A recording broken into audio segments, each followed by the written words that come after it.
चलिए तो अब हम सीट स्कैनर में बात करेंगे बिहार के गौरा बौराम विधानसभा सीट की। चुनावी हलचल में इस सीट की काफी चर्चा रही। इस सीट पर उम्मीदवारों को लेकर काफी चर्चा रही। मुकेश सहनी के भाई संतोष सहनी वीआईपी की टिकट पर यहां से चुनावी मैदान में है। वहीं आरजेडी भी यहां पर चुनाव लड़ रही है। बीजेपी से सिटिंग एमएलए स्वर्णा सिंह के पति सुजीत कुमार सिंह भी यहां से चुनावी मैदान में है। तो रोचक और दिलचस्प लड़ाई गौरा बौराम सीट पर दिखाई दे रही है। इस सीट के समीकरणों को समझेंगे, क्या यहां का जो चुनावी गणित है वो कह रहा है, उसको समझेंगे। हमारे साथ हमारे वरिष्ठ सहयोगी राकेश रंजन जी हैं। रंजन जी, गौरा बौराम सीट की काफी चर्चा रही, सीट शेयरिंग में भी इस सीट पर काफी चर्चा होती रही और अंततः देखिए अब चुनाव नजदीक है तो इस सीट पर चर्चा स्वाभाविक है। कैसे यहां के समीकरण देखते हैं, कितनी रोचक लड़ाई नजर आ रही है? यह गौरा बौराम की लड़ाई तो शुरू से ही रोचक हो गई।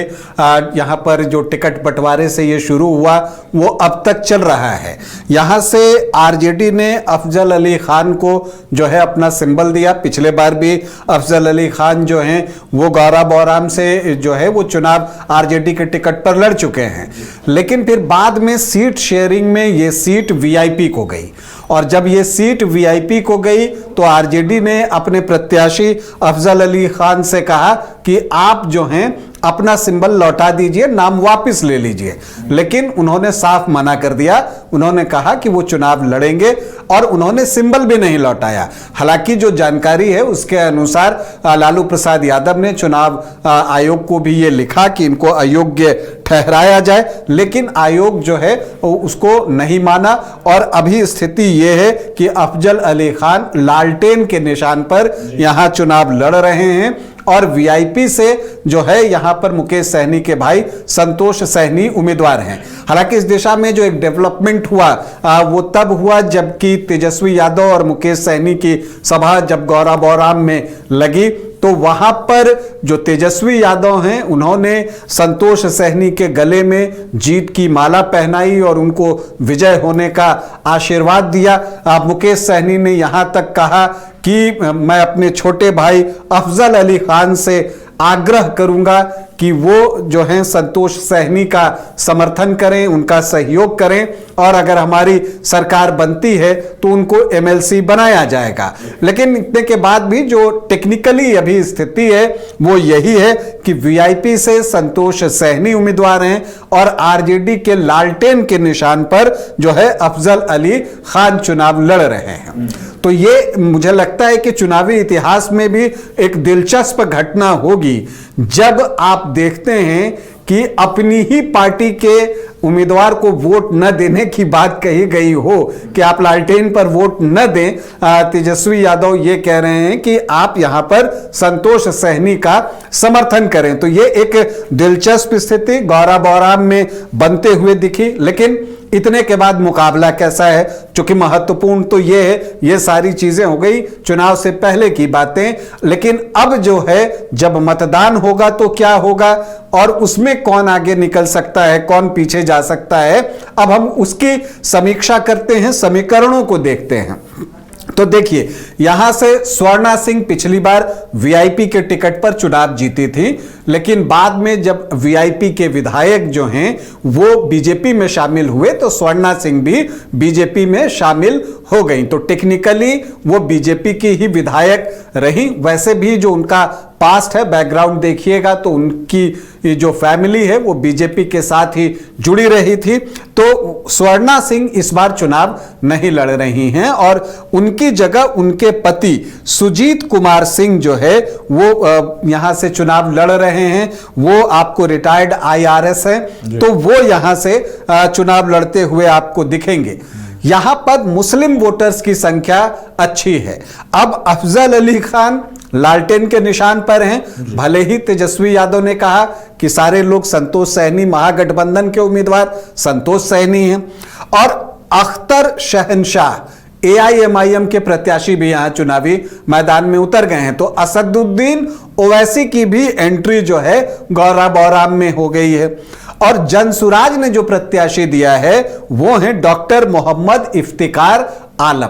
तो जो मुस्लिम वोटर्स यहां पर लगभग 25% के आसपास हैं, 24.8%, तो उस वोट पर जो है इन प्रत्याशियों की नजर है, चाहे अफजल अली खान हो, अख्तर शहनशाह हो और डॉक्टर मोहम्मद इफ्तिकार आलम हो। हालांकि जब आप गौरा बौराम का समीकरण देखिएगा तो समीकरण पूरी तरह से आरजेडी को समर्थन करता हुआ दिखता है, क्योंकि जब आप यहां पर एमओवाई देखिएगा तो वो 37, 38, 40% तक आपको दिखेगा। लेकिन दिलचस्प यह है कि गौरा बौराम में अब तक 3 चुनाव हुए हैं। 2010 में नए परिसीमन के बाद यहां पहला चुनाव हुआ था। इन 3 चुनावों में आरजेडी को कभी जीत नहीं मिली है।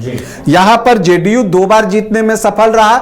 लास्ट टाइम वीआईपी को यहां से कामयाबी मिली और उसके बाद वो बीजेपी में चली गई स्वर्णा सिंह। तो एक चीज यहां पर दिलचस्प दिखता है, तो यहां पर जो इस बार भी महागठबंधन के प्रत्याशी संतोष सहनी की जीत के आड़े आ सकता है कि अगर मुस्लिम वोटों में बंटवारा हो जाए और अगर वो वीआईपी की तरफ नहीं आता है तो उनकी परेशानी बहुत बढ़ जाएगी। और दूसरी तरफ अगर मुस्लिम वोट अफजल अली खान, अख्तर शहनशाह और डॉक्टर मोहम्मद इफ्तिकार आलम की तरफ चले जाते हैं तो फिर बीजेपी का जो अपना एक समीकरण है यहां पर, उसके जरिए जो है वो जीत देख रहा है। तो ये चीजें जो है आपको गौरा बौराम में दिख रही हैं। यहां पर अगर आप जातीय समीकरण को देखें तो एससी वोटर 17.41% हैं, जो मुस्लिम वोटर्स हैं 24.8% हैं, यादव यहां 12 से 14% हैं। तो एम वाई जो है वो आपको जो है यहां पर 37 से 38% के आसपास दिखता है। जो सामान्य जाति के वोटर्स हैं उसमें ब्राह्मण यहां पर अच्छी संख्या में हैं, 12 से 14% के आसपास, थोड़े बहुत राजपूत भी हैं 3-3.5% के आसपास। तो ये लगभग जो है आपको 15 से 17% का आंकड़ा सामान्य जाति का पड़ता है, जो कि बीजेपी को वोट कर सकता है। इसके अलावा यहां पर अगर आप देखें तो जो कुशवाहा हैं, कुर्मी हैं और धानुक हैं, उनको अगर आप देखिए तो 5-6% के पास वो आंकड़ा है जिस पर कि बीजेपी की नजर होगी कि वो वोट उनके पास आए। हालांकि यहां पर धानुक वोटर्स पर आरजेडी की भी नजर होगी, क्योंकि मंगनी लाल मंडल को प्रदेश अध्यक्ष यही सोचकर आरजेडी ने बनाया है। तो वो क्या धानुक वोटर्स को आरजेडी की तरफ शिफ्ट कर पाते हैं? यहां पर यह कहना सही नहीं होगा कि आरजेडी की तरफ, बल्कि यहां पर क्या वो धानुक वोटर्स को वीआईपी की तरफ, महागठबंधन प्रत्याशी की तरफ शिफ्ट कर पाएंगे? तो ये देखना जो है वो दिलचस्प होगा। अब यहां पर अगर आप देखिए तो और क्या की चीजें दिखती हैं कि जो वीआईपी है उसको एमओवाई तो पूरा नहीं मिलेगा, इसकी संभावना दिख रही है, क्योंकि वाई तो होगा, एम इधर उधर जो है वो जा सकता है। और चूंकि असदुद्दीन ओवैसी खुद यहां पर अपना प्रत्याशी दे चुके हैं तो वो भी दमखम के साथ लगेंगे। आप मानकर चलिए इस बार बिहार विधानसभा के चुनाव में असदुद्दीन ओवैसी किसी सीट पर भी जो है हल्के में चुनाव नहीं लड़ने वाले, तो वो यहां पर पूरा जोर लगाएंगे। अफजल अली खान की भी जो उम्मीद है वो मुस्लिम वोटर्स से है और जनसुराज को भी मुस्लिम वोटर्स से वोट करने की उम्मीद दिखती है। तो यहां पर बचता क्या है? यादव के 12% वोट, और अगर आप सहनी वोटर्स को देखें तो 10% वोट। तो अगर सब मिला दें थोड़ा बहुत तो ये 24-25% का आंकड़ा पहुंचता है। और एनडीए की नजर कहां है? सामान्य जाति के 15 से 17% वोट, और जो केकेडी हैं, कोयरी, कुर्मी और धानुक, उनके 5% वोट, और जो यहां पर 7 से 8% वैश्य जाति के वोटर्स हैं उनके वोट पर तो 29 से 30% जो है वो एनडीए का चंक बन जाता है। और अगर मुस्लिम वोट इसमें से बढ़ जाता है तो फिर अदर ओबीसी, ईबीसी और एससी वोटर्स में से जो बड़ा हिस्सा निकाल लेगा जीत उसकी हो जाएगी। तो गौरा बौराम में देखना यह है कि एमवाई में वाई तो कहां जाएगा ये हमें दिख रहा है, लेकिन एम किधर किधर जाएगा उस पर जो है परिणाम बहुत कुछ निर्भर करेगा।